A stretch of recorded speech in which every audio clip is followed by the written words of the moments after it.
यसु दे असिंह गवाह यसु दे। सबको जय मसीह की। स्वागत है आपका प्रोग्राम गवाह यीशु में। जिस तरह बाइबल में लिखा है कि तुमने मुझे नहीं चुना, मैंने तुम्हें चुना और ठहराया कि तुम फल लेकर आओ। इसी तरह से हम आपको आज एक ऐसे गवाह के साथ, एक ऐसे परमेश्वर के दास के साथ मिलवाएंगे जिनको परमेश्वर ने अपनी महिमा के लिए चुना और आज वो परमेश्वर का काम पूरे जोरों शोरों के साथ कर रहे हैं। तो आइए हम मिलेंगे परमेश्वर के दास पास्टर राहुल जी के साथ। जय मसीह की पास्टर जी। जय मसीह जी। पास्टर जी, स्वागत है आपका प्रोग्राम गवाह यीशु में। बहुत बहुत धन्यवाद जी। तो पास्टर जी, सबसे पहले मैं चाहता हूं कि आप दर्शकों को अपना इंट्रोडक्शन दीजिए कि आप कहाँ के रहने वाले हैं और कहाँ सेवकाई करते हैं। मैं पठानकोट से बिलोंग करता हूँ। मेरा नाम राहुल है। मैं एक पासवान हूँ और पठानकोट में मैं रहता हूँ और मैं हाउस ऑफ वर्शिप मिनिस्ट्री के साथ सेवकाई करता हूँ और पठानकोट चर्च में मैं पासवान हूँ। पास्टर जी, सबसे पहले हम जानना चाहते हैं कि मसीह में आने से पहले आपकी लाइफ कैसी थी? मसीह में आने से पहले मेरी लाइफ बड़ी बुरी थी, बड़ी गंदी थी। जब मैं प्रभु में नहीं था, आज से ये 12 साल पहले की बात है, कि मैं ऐसी चीज़ों में था जिसमें आम एक युवक रहता है, कि जैसे कि लड़ाई झगड़ों में, है ना, और नशे में भी था और लड़कीबाजी में भी, वो तो बहुत ज़्यादा था।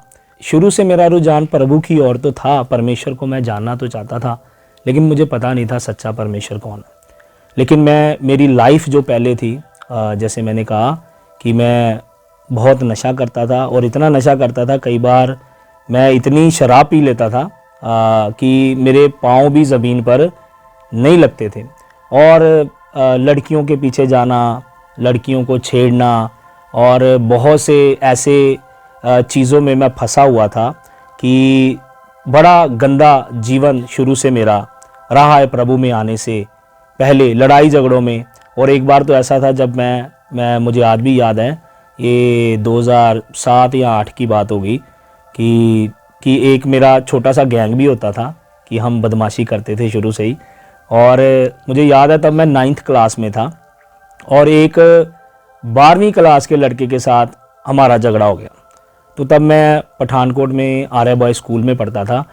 तो मुझे पता चला कि वो लड़का सुबह 9 बजे, जैसे हमारा स्कूल लगता था, मुझे था कि वो 9 बजे आएगा तो मैं इसे बाहर ही घेर लूँगा। तब मैं 9th में था और जैसे ही वो लड़का आया, वहाँ से सड़क क्रॉस किया उसने और वैसे ही मैंने उसे मारना शुरू कर दिया। और जैसे मैंने उसे मारना शुरू किया, और उस समय मैंने नया नया ब्रेसलेट बनाया था चांदी का, जो मेरे हाथ में मैंने डाला हुआ था। मैंने उसे बड़े थप्पड़ मारे, बड़े मुक्के मारे उसे, और इतना मारा कि वो ब्रेसलेट उसके लिप्स पे लग गया और उसका जो लिप्स था वो फट गया। और जब ये बात प्रिंसिपल तक पहुंची तो मैं क्लास में था, तो जो मेरा साथी था तो वो भी अपनी क्लास में था, वो मुझसे भी छोटी वाली क्लास में था, जो मेरा साथी था। मारा मैंने उसे सबसे ज़्यादा। मैं तब जब मैं क्लास में बैठ गया जाकर, तो प्रिंसिपल को पता चला, उसने पुलिस को बुला लिया। और जब पुलिस को बुला लिया, पुलिस मुझे स्कूल की क्लास में से उठाकर मुझे थाने ले गई, यानी कि पुलिस स्टेशन में ले गई। और बड़ा इन चीज़ों में मैं फंसा हुआ था और गंदगी में फंसा हुआ था और लड़कीबाजी में फंसा हुआ था, बहुत नशे में फंसा हुआ था, और ये मेरा जीवन था प्रभु में आने से पहले। तो पास्टर जी, हम जानना चाहते हैं कि जैसे आपने बताया कि आपका जीवन ऐसे पाप में था, तो मैं जानना चाहता हूँ कि फिर कैसे आपने परमेश्वर के बारे में जाना? जैसे मैंने कहा कि मैं परमेश्वर की खोज में था, लेकिन मुझे संतुष्टि नहीं थी, मेरे अंदर शांति नहीं थी, मेरे अंदर तसल्ली नहीं थी। और जैसे हमारे घर में भी जो हमारे घर में एक जगह थी, जैसे एक कब्र के समान, जहाँ पर मैं बैठता था, वहाँ भी बैठता था, मैं रोता भी था, सुबह भी रोता था, शाम को भी रोता था।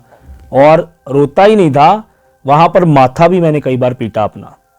लेकिन ये सब कुछ करने के बाद भी मैं हमेशा अंदर से मुझे एक चीज़ खाती थी, तो सब कुछ तो कर ही जा रहा है, लड़कीबाजी तूने छोड़ी नहीं, दारू तूने छोड़ी नहीं, तूने झगड़े तो तूने छोड़े नहीं, प्यार तो तू किसी से करता नहीं। ये मेरे अंदर की बात है जो मैं अपने अंदर सोचता था। लेकिन उस गंदगी भरे जीवन के साथ साथ, चाहे मैं नशा करता था, चाहे लड़कीबाजी करता था, चाहे मैं लड़ाई झगड़े करता था, इसके साथ साथ जब मैं उस गद्दी पर भी बैठता था ना, जो हमारे घर में जगह थी जहाँ पर हर रोज़ कोई ना कोई चला ही रहता था, और उस जगह में हमारे घर 24 घंटे एक दिया बलता था जिसमें कम से कम 3 लीटर तेल आता था, और वो 24 घंटे जलता था।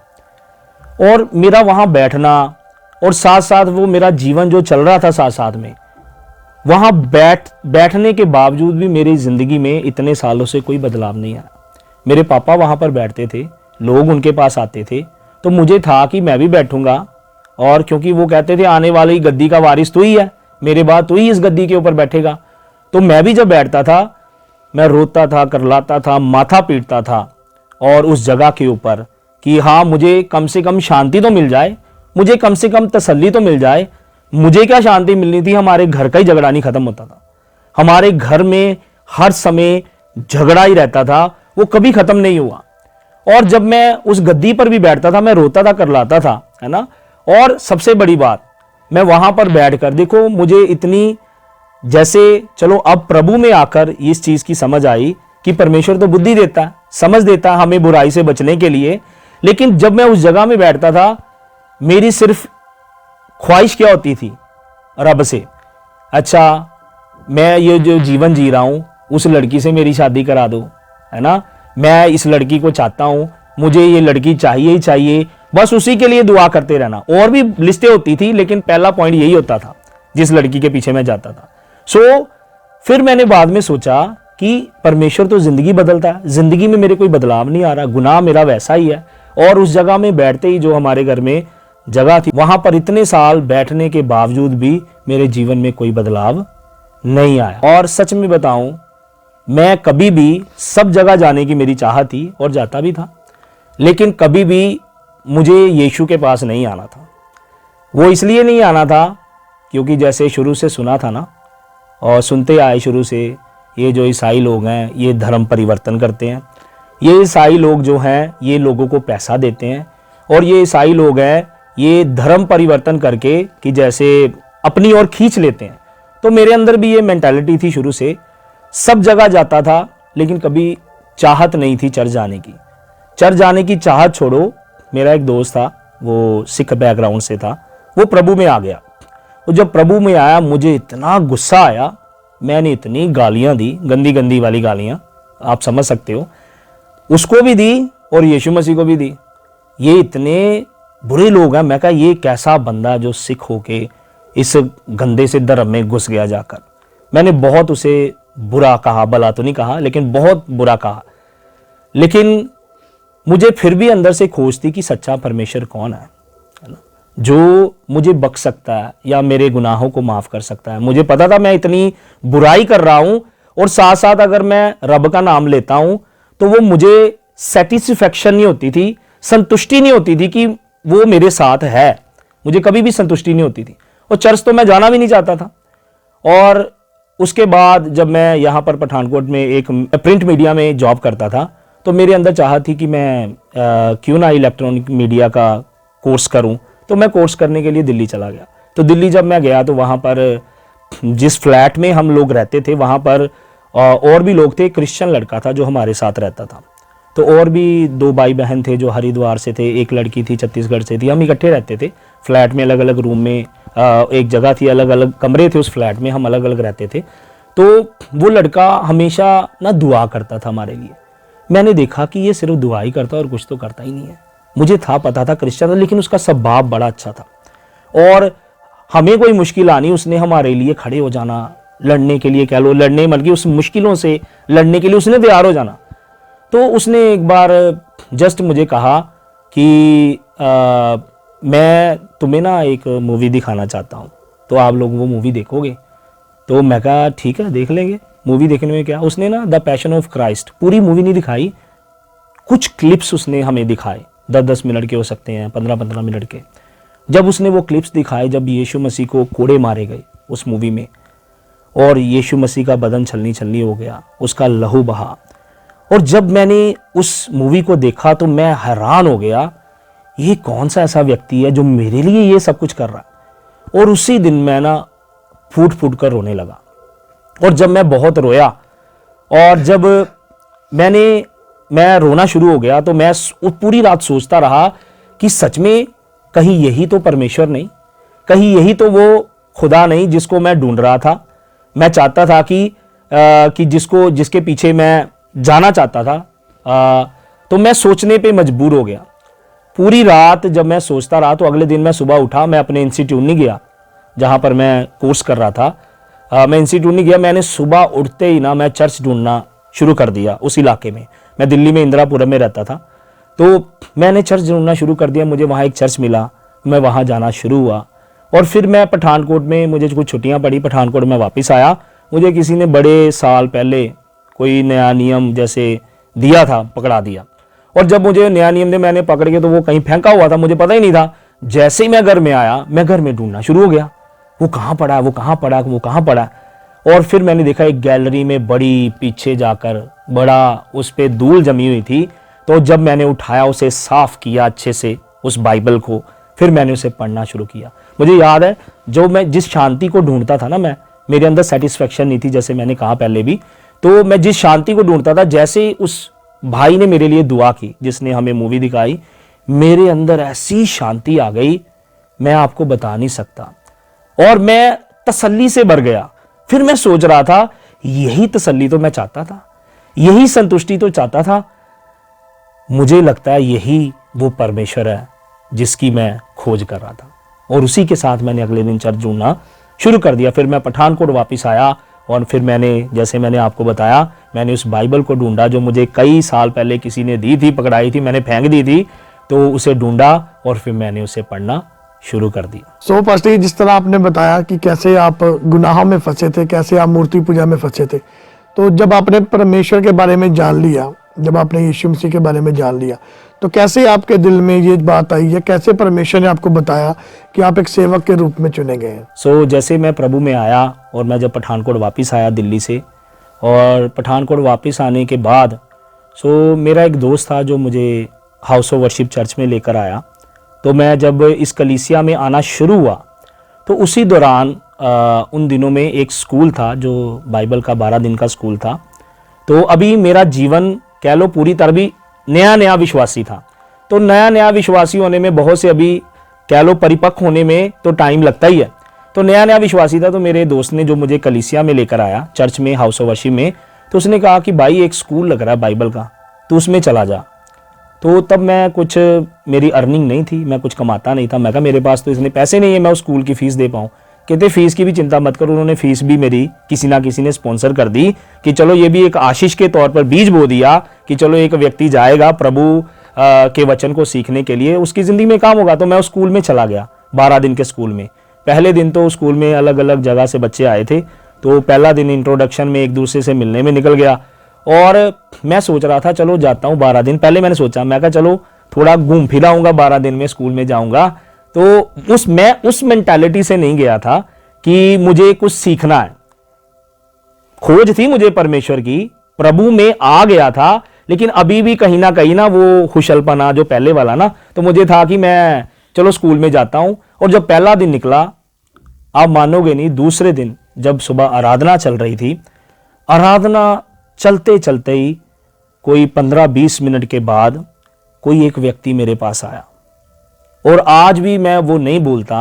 वो व्यक्ति मेरे पास आया और उसने मुझे आकर जोर से हग कर लिया, और वो यीशु मसीह थे। और जैसे उन्होंने मुझे हग किया, मैं तो सिर्फ घूमने फिरने गया था स्कूल में, एंजॉयमेंट करने के लिए, लेकिन दूसरे ही दिन यीशु मसीह ने मुझे छू लिया और ऐसे हग किया। वो आज भी स्पर्श मैं कभी नहीं भूलता। मैं वर्शिप खत्म हो गया, अगला टी ब्रेक हो गया, मैं रोता ही रहा। किसी इंसान ने नहीं मुझे हग किया था, वो यीशु मसीह थे। आराधना के समय में आकर मुझे हग कर लिया, और उसी दिन से मेरा जीवन पूरी तरह से परिवर्तित हो गया। पहले मैंने यीशु मसीह को जान लिया था, मुझे वो रब मिल गया था जो सच्चा था, लेकिन जिस दिन यीशु ने आकर मुझे छू लिया, यानी कि हग कर लिया, मेरी जिंदगी बदल गई। मुझे तो उस दिन, उस शाम को एक सेशन था बपतिस्मे का, जिसके ऊपर बताया गया कि बपतिस्मा लेना चाहिए जो प्रभु में है। तो मुझे बपतिस्मे का तो कहते हैं ना पंजाबी च ऊड़ा एड़ा भी नहीं सी पता कि बपतिस्मा की है। अभी तो नया था, कुछ ही दिन का विश्वासी था, लेकिन यीशु ने छू लिया था मुझे। उसने मुझे हक कर लिया था। अब मैं उस स्पर्श को भूल नहीं सकता था। मैंने कहा जिसने आज मुझे हक किया ना, मुझे नहीं पता बपतिस्मा क्या है या क्या नहीं है, लेकिन ये मैंने सुन लिया उस वचन में, ये परमेश्वर की एक आज्ञा है, ग्रेट कमीशन है, इसे पूरा करना है। मैंने उसी दिन प्रभु में बपतिस्मा ले लिया, पिता पुत्र पवित्र आत्मा के नाम से। और उसके बाद आखिरी दिन में जो प्रभु के पासवान दास लोग उस स्कूल में आए थे सिखाने के लिए, उन्होंने भविष्यवाणियां की मेरे ऊपर कि परमेश्वर तेरे द्वारा बीमारों को चंगा करेगा, तेरे द्वारा तू परमेश्वर की सेवा करेगा। तो तभी मेरे मन में बड़े सारे सवाल उठे कि पता मैं कैसे सेवा करूंगा, मैं कैसे बीमारों को चंगा करूंगा। लेकिन जैसे 12 दिन के बाद स्कूल में से मैं निकला ना, तो जैसे मैं निकला, पता नहीं मेरे अंदर क्या वो अंदर मेरे रूह में चलना शुरू हो गया। मैंने जाकर लोगों के लिए दुआएं करना शुरू कर दिया। मैंने लोगों के लिए दुआएं करना शुरू किया, लोग चंगे होने शुरू हो गए। फिर मुझे याद आया, उन्होंने कहा था स्कूल के आखिरी दिन कि तुम जाकर बीमारों को भी चंगा करोगे और तुम लोगों के पास जाओगे, परमेश्वर की सेवा करोगे। लेकिन उसके कुछ ही समय बाद ना, मैं एक कन्वेंशन अटेंड करने के लिए गया। वहाँ पर प्रभु के दास आए थे, वो आई थिंक केरला से थे, प्रॉफिट थे। तो लाइन में लगकर सब प्रार्थना करा रहे थे, मैं भी लाइन में लग गया।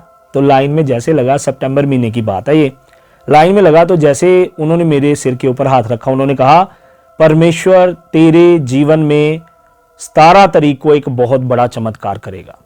मैंने कहा 17 तारीख को? और उसी समय मेरे अंदर ना आत्मा में, मुझे स्पिरिट में ऐसे महसूस हुआ अंदर कि ये चमत्कार दुनियावी नहीं है, तुझे कुछ घर दौलत जायदाद नहीं मिलेगी, ये कोई आत्मिक है।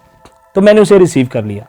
तो अक्टूबर का महीना आया सितंबर के बाद, तो सितंबर के बाद अक्टूबर का जब महीना आया तो मैं किसी अपने विश्वासी के घर में था। उन्होंने बोला, 17 तारीख थी, पास्टर जी भैया आपके जीवन में आज कोई चमत्कार नहीं हुआ? आज तो 17 तारीख है। मैं कहा नहीं हुआ तो नहीं, सुबह का शाम पड़ गई है। तो मैं कहा चलो 17 तारीख बोली है। उन्होंने महीना नहीं बोला था, सन नहीं बोला था, 17 तारीख बोली थी। फिर जैसे नवंबर का महीना आया ना, नवंबर महीने हमारे चर्च में कन्वेंशन थी, हाउस ऑफ वर्शिप में। तो 16, 17, 18 को कन्वेंशन थी और मैंने पास्टर जी को अपने ये बताया नहीं था मेरे ऊपर ये भविष्यवाणी हुई है। उससे पहले उन्होंने मुझे पूछा था सेवकाई के लिए, असिस्टेंट पासवान के लिए, मैंने उन्हें मना कर दिया। तो जैसे वो कन्वेंशन नजदीक आई तो पास्टर जी मेरे पास आए, उन्होंने बोला मुझे लगता है कि आपको हम एज ए असिस्टेंट पासवान चर्च में आपका अभिषेक करेंगे और आपको खड़ा करेंगे। तो मैं कहा अगर आपको लगता तो ठीक है। तो कहते किस दिन आपका अभिषेक करें, 16 को करें या 17 को करें या 18 को करें? तो मैंने उन्हें बड़ा इंसिस्ट किया 16 को करो। जस्ट कह लो प्रभु को परखने के लिए या परखने के लिए, मैं देखना चाहता कि सच में ये परमेश्वर की कॉलिंग मेरे जीवन में जो है। तो 17 तो बोला है, ये भविष्यवाणी हुई है। मैंने उन्हें 18 के लिए भी बड़ा इंसिस्ट किया, कहते नहीं अभिषेक करेंगे तो 17 को करेंगे। और 17 तारीख के दिन में ही एज ए सेवकाई में मेरा अभिषेक किया गया पासवानी के तौर पर। तो ये परमेश्वर की बुलाहट थी, पूरी एग्जैक्ट बुलाहट, एग्जैक्ट डेट के साथ। और सितंबर में ये भविष्यवाणी हुई और ये नवंबर में जाकर पूरी हो गई। सो पास्टर जी, जिस तरह हम देखते हैं कि जब एक पर्सन मसीह में आता है, खास करके जब वो सेवकाई में आता है, तो क्या होता है कई बार कि उसकी लाइफ में कोई प्रॉब्लम या कोई परेशानी ऐसी आती है कि कुछ लोग होते हैं वो क्विट कर जाते हैं। तो मैं जानना चाहता हूँ कि मसीह में आने के बाद आपके जीवन में कभी कोई ऐसी परेशानी या प्रॉब्लम या विरोध ऐसा कोई हुआ हो कि आपने सोचा कि मैं छोड़ दूं? जैसे मैं प्रभु में आया, जैसे मैंने आपको पीछे अपनी सारी स्टोरी बताई, प्रभु में आने के बाद ही मुझे मेरे दोस्तों की ओर से विरोध मिला। सबसे पहले जैसे यीशु मसीह ने कहा ना कि जो मेरे पीछे आना चाहे अपना क्रूस उठाए, अपने माँ बाप, अपने भाई बहन, अपने रिश्तेदारों का इनकार करे, वही मेरा चेला। और शुरू से जब मैं प्रभु के पीछे चला, मेरे दोस्तों की ओर से विरोध हुआ। यहां तक विरोध हुआ, एक बार मैं अपने एक दोस्त के पास खड़ा था तो उसने मुझे पता क्या कहा, सामने एक कूड़े का ढेर था, बहुत बड़ा ढेर था। तो उसे पता था मैं चर्च में जाता हूं, तो उसने मुझे पता क्या कहा कि जा तेरा काम यही है, ये इसको उठा और फेंक गया। तो उस समय ना मुझे ना सच बताऊं, मुझे थोड़ा सा गुस्सा आया। और जब थोड़ा सा गुस्सा आया, पर मैं ना जैसे मैंने कहा पहले मैंने चलो इस चीज को छेड़ा नहीं, लेकिन पहले मैं बहुत गुस्से वाला व्यक्ति था। मुझे कोई कुछ कह दे, मैं तो उससे छोटा नहीं था। जैसे मैंने अपनी आपको पीछे स्टोरी बताई कैसे मैं झगड़ालू था, 9th में था, मैंने 12वीं क्लास के लड़के को मार दिया। तो मुझे उस समय गुस्सा नहीं आया, लेकिन मुझे ना आ रहा था इसने मुझे इतनी बात कह दी कि कूड़ा उठा या फेंक के आ। उसी समय ना मुझे लगा नहीं तूने कुछ नहीं कहना। मैं एक प्रभु के दास के पास गया, मैं कहा उसने मुझे ऐसे कहा। तब मैं जब नया नया था प्रभु में, तो उस समय जब उन्होंने मुझे कहा, उस पासवान ने मुझे एक वचन दिया, धन्य है वह जो, जैसे मत्ती में लिखा है, जो मेरे नाम से सताए जाते हैं, स्वर्ग में उनका बड़ा प्रतिफल है। और जैसे उन्होंने वचन बोला, वो वचन मेरे हृदय में घर कर गया। और जब वो मेरे अंदर वचन ने काम किया, अब मुझे कोई गाली भी देता था ना मसीह के नाम से, जैसे मसीह के नाम से विरोध करता था, मुझे कोई फर्क नहीं पड़ता था। मेरे पापा ने मेरा बड़ा विरोध किया। मेरे फादर साहब कहते थे कि ये तो इसने मेरी बेइज्जती करा दी, घर च गंगा वगदी सी, ये बाहर कितने चला गया। सो वो अभी एग्जैक्ट वर्ड मैं आपको नहीं बता सकता, लेकिन बहुत सी जगह मेरे रिश्तेदारों में बदनामी, ये ईसाई धर्म में चला गया। मेरे दोस्त तो कहते थे कि तू केड़े गंदे जे धर्म च वड़ गया जाके। एक बार मुझे याद है, मेरे फादर साहब जब थोड़ा बीमार हुए, उनका एक छोटा सा ऑपरेशन हुआ था, तो मैं हॉस्पिटल में उन्हें मिलने के लिए गया। उनके दोस्त पास बैठे थे, जिनमें से उनके कुछ चेले भी थे। जो जैसे मैंने बताया, मेरे पापा जी एक बाबा थे, हमारे घर में जगह थी पीरों की। तो उनके चेलों में से एक ने पूछा, कहते अच्छा पुत्र मैनू दस ये तू धर्म किद्दां बदलिया। तो मैंने कहा अच्छा धर्म कैसे बदला। मैं कहा ठीक है अंकल जी आपको बताता हूँ। वो साथ में ना वो तम्बाकू भी लगा रहे थे। तो मैं कहा आपको पता है, मैं कहा परमेश्वर के वचन में लिखा है ये शरीर परमेश्वर का मंदिर है और इसमें कोई भी गंदी और बुरी वस्तु ना डालो। परमेश्वर ने कहा अगर तुम इस मंदिर को नाश करोगे तो परमेश्वर इसे नाश कर देगा। मैं कहा आपको पता, आप भी रब के रास्ते चलते हो, आप भी रब करते हो ना, जिसको भी मानते हो। मैं कहा आपको लगता है परमेश्वर इजाजत देता है जो आप कर रहे हो, ये जो तम्बाकू खा रहे हो, आप तो परमेश्वर के मंदिर को नाश कर रहे हो। ठीक है, मैं कहा मेरी पहली बात तो ये होगी। और दूसरा आपने पूछा मैंने धर्म कैसे बदला। मैं कहा मुझे ये बताओ, बाइबल में तो जो मैंने पढ़ा है, परमेश्वर के वचन में लिखा है जितनों ने यीशु मसीह पर विश्वास किया उसने उसे पिता की संतान होने का अधिकार दिया। आप मुझे ईसाई कहना चाहते हो ईसाई कह लो, हिंदू कहना चाहते हो हिंदू कह लो, मुसलमान कहना चाहते हो मुसलमान कह लो, सिख कहना चाहते हो सिख कह लो। असल में बाइबल में लिखा है मेरा कोई धर्म नहीं है, मैं परमेश्वर का बेटा हूं। और मैंने उन्हें यह बोला मैं प्रभु का बेटा हूं, मेरा कोई धर्म नहीं है, आप जो कहना चाहते हो कह लो। मैं कहा मुझे बताओ, बाइबल में लिखा है जो जातियां हैं वो जानवरों की होती। मैं कहा मुझे आप बताओ आपका नाक कहां पे है। उन्होंने कहा यहां पे है। मैं कहा ठोडी की जगह आपका नाक है। कहते नहीं है। तो मैं कहा जब आपका नाक ठोडी की जगह पे नहीं है, मेरा नाक ठोडी की जगह पे नहीं है, जब आपका नाक उसी जगह में जिस जगह में मेरा नाक है, या मेरी ठोडी जिस जगह में उसी जगह में आपकी ठोडी है, तो हम तो सेम ही है। तो धर्म की तो बात ही नहीं रही, हम तो सब परमेश्वर के बच्चे हैं। सो बहुत सा विरोध सहना पड़ा और विरोध आज तक दुनिया करती है, क्योंकि ये मसीह ने कहा है तुमसे पहले उन्होंने मुझसे बैर किया है तो तुमसे भी करेंगे।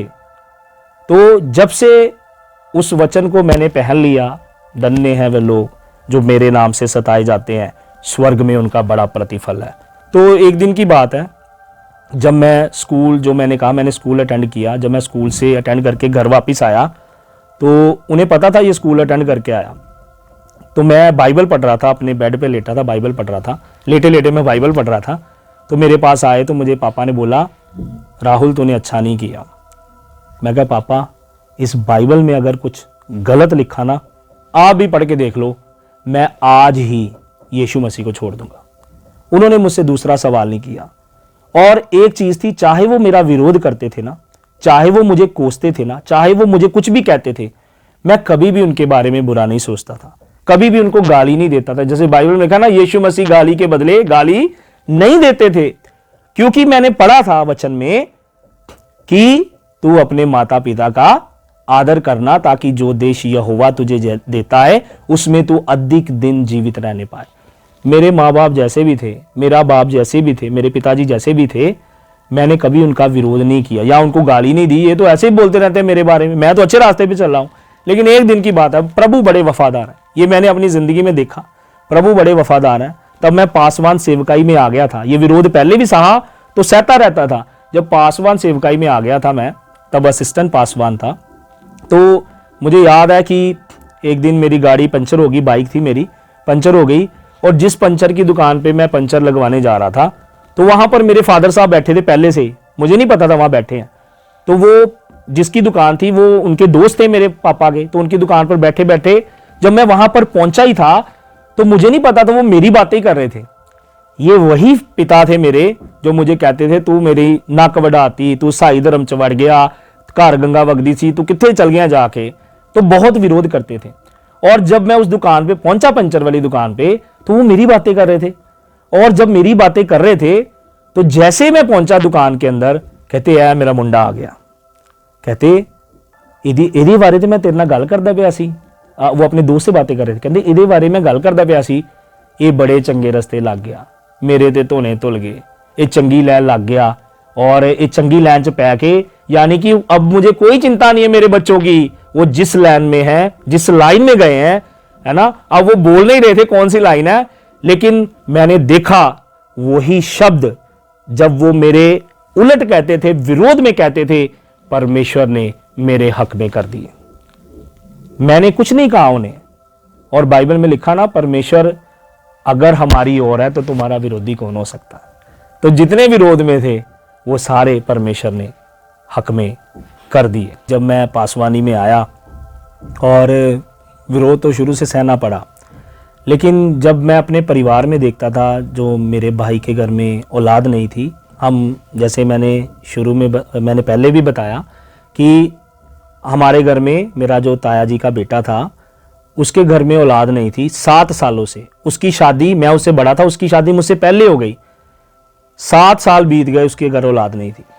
तो जब 7 साल बीते तो उसी दौरान जो मेरे फादर साहब थे वो इस संसार को छोड़कर चले गए। तो अब वो जगह जो थी हमारे घर में थी, अब उस गद्दी के ऊपर तो किसी ने बैठना नहीं था, मैं तो प्रभु की सेवा में लग गया।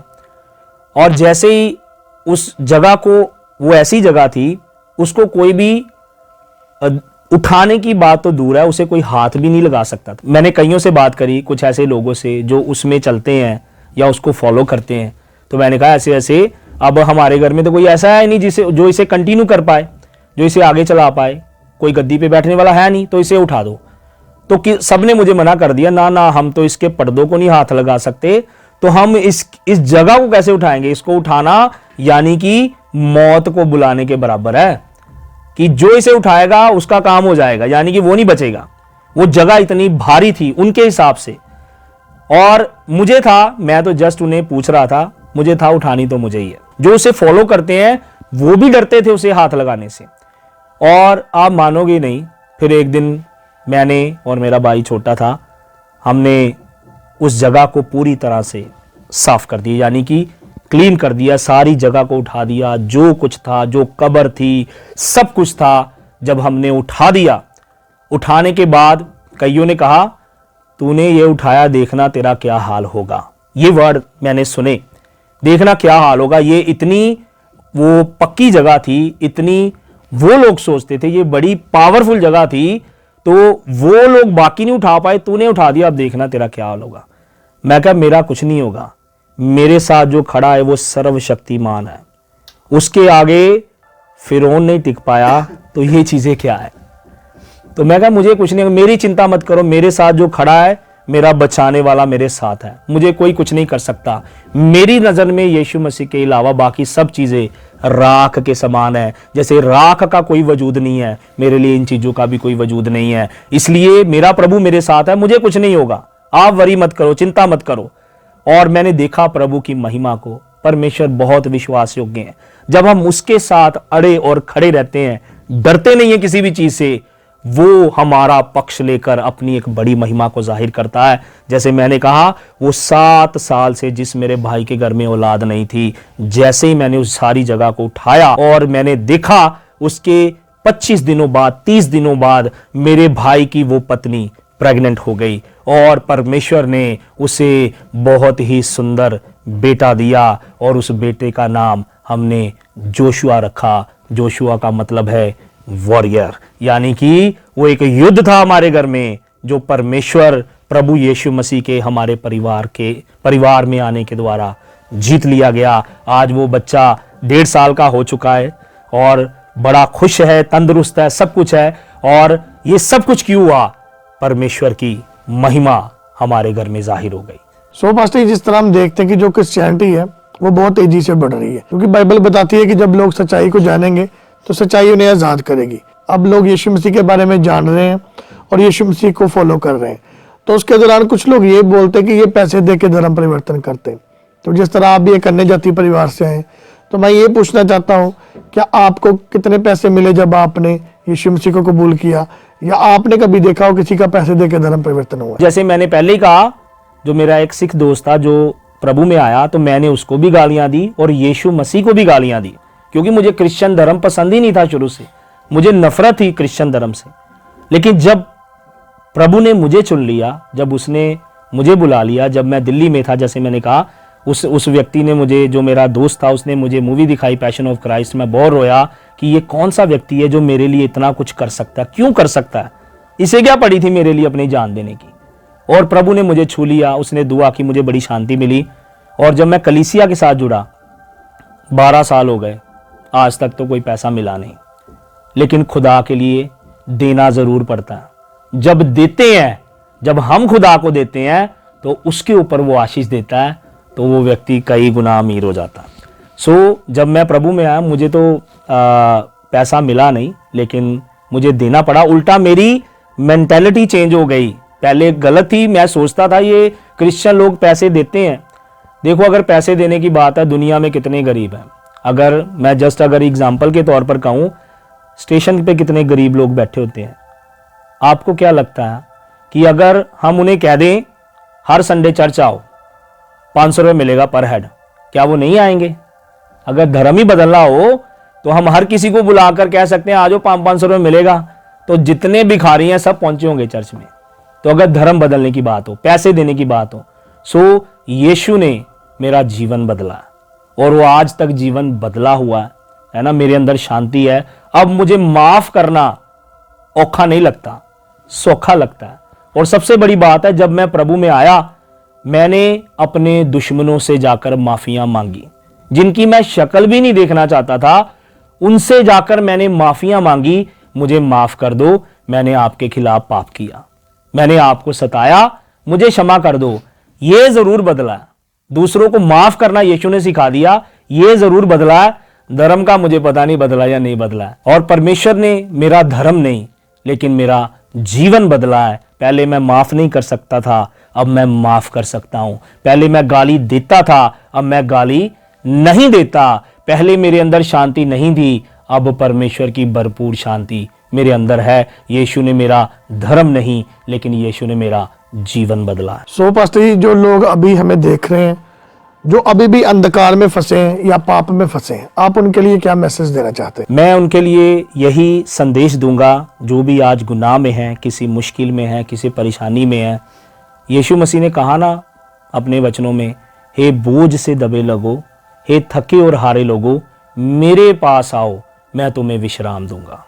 आप अपने अगर गुनाहों में फंसे हैं, बाइबल में लिखा है, वो क्रूस पर चढ़कर कहता है, ले मैं तेरे सारे गुनाहों को अपने ऊपर उठा लेता हूं। यदि तू मेरे पास आए और अपने गुनाहों को मान ले, तो मैं तुझे क्षमा कर दूंगा। यीशु मसीह के सिवा किसी के पास मुक्ति नहीं है, किसी के पास पापों की क्षमा नहीं है, किसी के पास वो सच्ची शांति नहीं है जो मसीह यीशु के पास है। तो पास्टर जी, हम आपका बहुत बहुत धन्यवाद करते हैं। हमारी पूरी गवाह यीशु की टीम आपका बहुत बहुत धन्यवाद करती है कि आपने अपना कीमती समय दिया और अपनी टेस्टमनी को शेयर किया। जय मसीह की पास्टर जी। जय मसीह की। तो जिस तरह आपने देखा कि कैसे परमेश्वर ने इनके जीवन में काम किया, कैसे परमेश्वर ने इनको पाप से, कैसे अंधकार से निकाला, और परमेश्वर ने आज इनको अपनी महिमा के लिए चुना, और ये खुद आज एक सेवक हैं, एक पास्टर हैं। ये खुद परमेश्वर के वचन को, सुसमाचार को लोगों तक पहुंचा रहे हैं।